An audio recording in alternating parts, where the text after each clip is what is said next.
Good morning, Alex. Good morning. And Sorry, your last name, a little bit too difficult for me. Blommestein. Oui. Yeah. How does it come? Yeah, a Dutch name. A Dutch name. Yeah, so that's very difficult. I live in Germany, so mostly I just order restaurants with another name because otherwise they ask Buchstabieren bitte. So I need to spell it and explain, and then we are 3 minutes further, and I think like I just need a hotel room. I just need a table in the restaurant. Yeah. So then it's I mostly say another name. That's just easier. But Blommestein, yeah. So we just had breakfast. So Yes. it worked this time with the reservation. Yes, exactly. That worked. And I'm looking forward to our conversation today. How did it come that you're in Germany, and for how long already? Yeah, already 11 years this year. 2nd of April 2014 to be precisely. Long story short, I went with my brother on a vacation in the Caribbean. We went on a cruise. First, we went 1 week to the West Caribbean. Then the second week, we went to the East Caribbean. And on the second week, we met two ladies. Mm-hmm. And long story short, I'm married with one of the ladies, and my brother is married with the other lady. No. And they had together an interior design company in Moscow, in Russia. Uh-huh. And I'm a construction engineer. And then I said, okay, let's work together. Let's start a company together. So I always make a joke, but it's a bit of the truth. I lied to my wife and I said, let's meet up in the middle. And then we ended up in Wiesbaden, what is 4 hours away driving from Amsterdam, but a little bit more than from Moscow. Mm-hmm. And I lived first in the inner city of Amsterdam. I had no garden. I thought, wow, it is here too crowded. And then we searched for places. We drove around here. And that's how we ended up in Germany. So this morning, we are in Offenbach, next to Frankfurt. Yes. Why? What's the background? We are a guest here in Delta Hotels by Marriott. And we start here with the soon with a refurbishment, renovation of the public areas in the hotel. So not the rooms, but we're going to do the breakfast area, reception, and everything where you experience the hospitality of Marriott. Mm-hmm. So, and it's about 45 minutes driving from our office. It's for the first time one of our projects near our office, I would say, because we work not only in Germany but worldwide. And the first projects we did were in the Netherlands because for us it was easier. In the meantime, and during Corona, Marina, my wife, she studied Dutch as well. So she speaks 4 languages. Mm-hmm. She speaks Dutch, German, English, and Russian. And for an international company in the hospitality, that's very useful. Mm. And how did you get into the industry? Well, directly after school studies, or was not so difficult. I was 15 years old. We just talked about it by breakfast, but every country has that you need to do an internship for a week when you're young. I did that. I did that in the inner city of Amsterdam. And there were all architects working on restorating the old city. Mm. I loved it. And then I thought, okay, let's learn construction engineering. And that's how I started there. And then one of my latest projects before I went away from Amsterdam, I was project leader of a hostel in the inner city of Haarlem. And I liked it so much more than houses because every time you could come back there and you could show also your family, but also clients, this is what we made. And we were always welcome to come back. So then I thought I like this industry very much. Now, and then with my wife together, we thought, okay, we want an interior design company to build up together. Where we, in what branch we will do that. And then we thought, okay, we choose ourselves really for hotels. Since 10 years now, we are designing interiors for hotels. And so you started your company in Germany. Yes, yes. We made plans in I would say in the Prinsengracht on the Kennel House in Amsterdam. There we were with Christmas and we were thinking how can we start? Mm-hmm. And then we had to brainstorm, and then we said, okay, we're gonna do that in Germany, and there we start, and from there out we can work. Why Germany? Most of the people would ask. Well, we are 15 minutes away from Frankfurt Airport. In that time, there were 15 flights to Moscow and 15 to Amsterdam. To Amsterdam, they are still going, but the highway connections are really good, and the train connections are also really good, because in 4 hours you can be with the train in Amsterdam. So that's the reason why. Okay. What's the story behind the name Inside Vision, your company's name? Yeah, that's also going back to this Christmas days in Amsterdam City Center. We were thinking about names, and we thought, okay, let's make it international in English, because we will work international. And then we thought Inside, because we are designing inside, but we thought too easy. And in construction, and especially in the hotel industry, you need to look forward. And I can talk later about it, but the differences between construction and hospitality are, I think, gigantic. So we thought, like, okay, inside, then you look through, and vision, that auf Deutsch Vision. So we thought, like, that's a good name for it. So let's do that. But we had many options, I must say. So today you're involved in hospitality projects, but also residential? Yeah, also residential. The Corona crisis was for us a really hard hit, because I can tell a story. We were sitting by a Radisson Blu hotel in the Netherlands, and 3 days before Corona started, we were sitting with the hotel manager and thoughting, like, Corona, that will not be so far.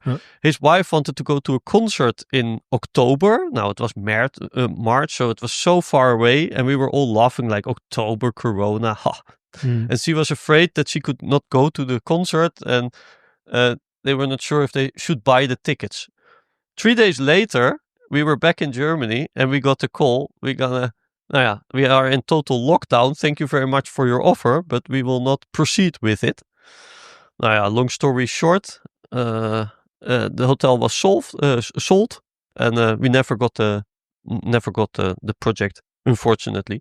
And that was 2 years of real difficulty with projects. Some hotels really wanted to renovate directly because it was staying empty, but the ones that did not have the plans yet didn't want to start because they were not sure what it will be in the next couple months, years. So strange enough, we got a lot of calls from private clients. They were all looking around like, that wallpaper is boring, or I want to change something. So I remember that we made an offer in August for a private client. We never heard something back. And then in April the next year, they called us, can you start tomorrow? Because I hate my house and I want a different interior. So, and then started it off that we had, normally we have 90% is hotel projects, what we do, in 10% private clients. And in Corona time, 1.5 years, it was completely upside down. We did 90% private clients and 10% hotels. Luckily, we are back in the hotel industry again, and we can grow our hospitality projects, and private clients is less now.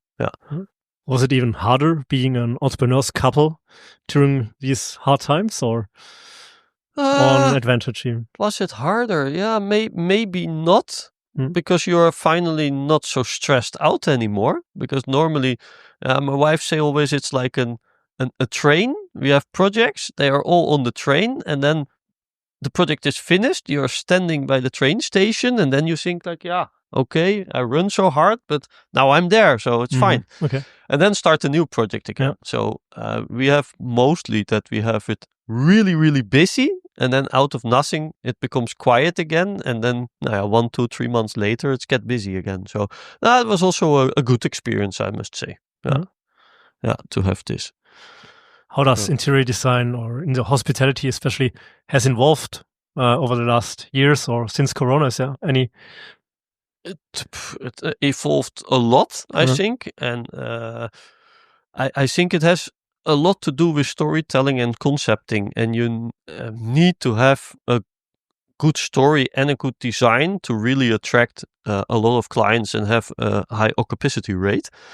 What I have seen, especially because we were on the independent hotel show in Amsterdam and Munich last year. And what we see is that the independent hotels, the smaller family hotels, they think design is too expensive for them and they should not do that because it costs too much. Mhm. I think that's not only that's not the case. That's first of all. And second of all, I think especially because you do design, or it don't need to be design, it can be also just a nice story behind the hotel, is that you attract special clients and or guests, and that you get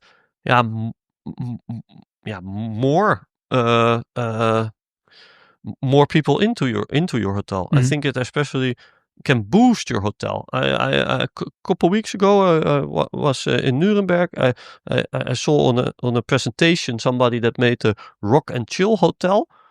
I thought, that's a great concept because it's something else than all the other families around it. You make something really for that niche, for that market, and he's fully booked because he made something special. And design is not only about expensive chairs out of Italy or expensive design somewhere from Paris. No, it is about the whole logic and the routing in the hotel that is optimized, and that's what we're standing for, and that's what we do. Also, the practical way of interior design and hotel operating, because it's not about the chairs only. It is much more. It is that your whole concept is working, and that the operational side of the hotel is even more expensive, almost, I would say, because that you do on daily basis. So if you if the routing from your breakfast area is not optimal, you will regret that for the next seven years that you're not updating your hotel. So in that case, can you start, or do you want to start with a project if there's no story or a story you don't like? Good question. Yeah, mostly we look in the area. What's the story behind it? In which case should I answer this? I would say because sometimes you just have to, huh? Because we love old buildings. Yeah. We also do in the inner city of Amsterdam a hostel, for example. Yeah, and we love old buildings because, of course, it has a history and you can tell something about it in the story of the hotel. But sometimes we have a complete new property. I would say we did an Ibis Styles in Haarlem, one of our first big hotel projects. Yeah, that was on in the Netherlands they would say the Sport Boulevard, but it was kind of ice skating and this kind of things were all in the area. And then we designed the hotel with in mind all the sports that you can do in the area. So we designed our own wallpapers, and we made 8 sport rooms. So we have 109 rooms there, and in each room you can find one of these 8 sports that are done in the area that you can play in the area. That doesn't mean that when you make a reservation that you can say, I would like to have the tennis room, for example. You can try it, but it is not that it is a themed room, so to say. So each room, the basic furniture and fixtures and equipment is all the same in each room. Earlier this morning you said that you were quite experienced with wallpapers. That's you still liked. That's correct. The topic, or the topic is interesting, but we started with that because my wife had an interior design studio in Moscow, and there she had also a wallpaper shop. Together in the office, worked really well, and we thought, let's do the same in Germany. Well, I would say the most sought color that we had of wallpapers were beige. So by us in the company, we say that all the time when the client asks like, beige, I like them. We say beige, because we had the feeling it was all. But no, we had 10,000 different wallpapers in our shop, and to be honest, with private, you still have them. We still have them, but with private clients, we better pre-select for them and say, here you have 10 types of wallpapers that would fit to your house. Otherwise, you're standing the whole day by us in the office and looking at it because, it's overwhelming. It's too much. What are the biggest differences between the Netherlands and Germany? So perhaps first in being an entrepreneur. Being an entrepreneur? What did your Dutch friends tell you about Germany? How do you see? Yeah, we see it ourselves. So when we go to exhibitions, now after 10 years, we could see really a difference between a German and a Dutch company, but also, other countries. And it would not be. I don't see it as negativity, but in the Netherlands they say first, "Oh, would you like a coffee? And please sit down. And these are our wonderful products." And how we sometimes experience it, because we are interior designers, so we work a lot with suppliers, and we really want to know more about the chairs, the curtains, or whatever, what they have to offer us. And then they say first in Germany, no, these are our rules. This is how you can distribute it. This is how you can buy it. So there's a different mindset. The good thing, I think, is that they always call directly and say, "Oh, I would like to come in your office and get to know you." So that works different than in the Netherlands, but at the end it both works. So you build up a long relationship in Germany with the account managers of the companies. That's how I see that. Yeah. So this was how you see the both countries as entrepreneur. Talking about hospitality, are there any big differences, or I think big differences in hospitality not, but big differences. There is no bigger difference, I think, between construction and hospitality. And we have always to do with construction because we always want to make something new. I would say in hospitality industry, when a guest comes and asks, "Oh, can I have this and this?" then the answer of the hotelier is always, "Yes, we do." And then later they're gonna think about how who's gonna pay for it and how we're gonna do this. But the solution is there always. And in the construction side, what I mostly experience is first, "No, cannot be. No, we don't do this. We never done it. No, we don't want to do it." Then comes the question, who's gonna pay for all and how much expensive is it? And after all, maybe they have a solution. And that's we are used to it because we come out of that industry. But sometimes we have hotel managers that don't understand anything from it, that they are drilling holes next to rooms that are already rented out. And in the construction industry, they think like, "Now I need to finish this room today, and if the whole hotel has problems with it, I'm sorry, but I'm now here, so I do it now or I do it never." I make it a bit extreme, but that are the biggest differences that we experience between construction and the hotel industry, and that's where we really come in and to help the operator to tell, "No, we need to do it on this and this way, otherwise it will never work for the contractor." Well, so until today, the most projects were in the Netherlands. Yes, but we did 2 in Kazakhstan, so far away. We did a couple in Belgium. We went even to Spain. Unfortunately, what most of the times happens is that we make studies, we design it, and then we wait for the building permit, and that can take a while. So in the Netherlands, it's not uncommon that it takes 2 years before you have finally a building permit. We have still projects in the pipeline where we hope that they soon start. But it can take a while. There's the word DACH for the German-speaking markets and Benelux for the Netherlands, Belgium, and Luxembourg. Where are the connections between Belgium and the Netherlands? Is there a cultural connection, or it's not the language? Exactly, it's not the language. Cultural, I think it's also it's going pretty well. We did, for example, in Belgium a large hotel, a large project, and there was a Dutch project leader involved. So that made it for us, I would say not easier, but really nice to work together. I loved it. I had no problems at all in Belgium. Sometimes I like it even more to work there. Yeah. Okay. So Belgium and the Netherlands are often working together. Yes. Yes. Yeah. No problem at all with. And then in Belgium you speak English or no? Dutch. Dutch, okay. Yeah. One part Dutch and the other part French. So, and of course they have other words. But no, it goes very well. I must say, to be honest, when we did our first big project in Belgium, I had a really fast course with Belgian words that we don't use in the Netherlands, but they're still Dutch. So yeah, I could understand it, but I would never use them. But they used them, and I knew I've learned it very quickly, and it was okay. We talked about what was the name in Vienna from the iconic hotel? Imperial Hotel. Yeah. If you could redesign any of these iconic hotels, which one would it be? Someone? This one, it would be. Yeah. Yes, it's a Marriott hotel. Really beautiful, but you need to be there really careful.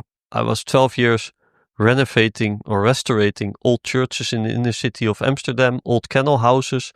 And you need to be really careful that you don't demolish anything what is there. You really should do a soft renovation with the carpet, the curtain, and the chairs. But if you have beautiful chandeliers or lights, please keep them in. It's so beautiful from itself. You don't need really to design it anymore.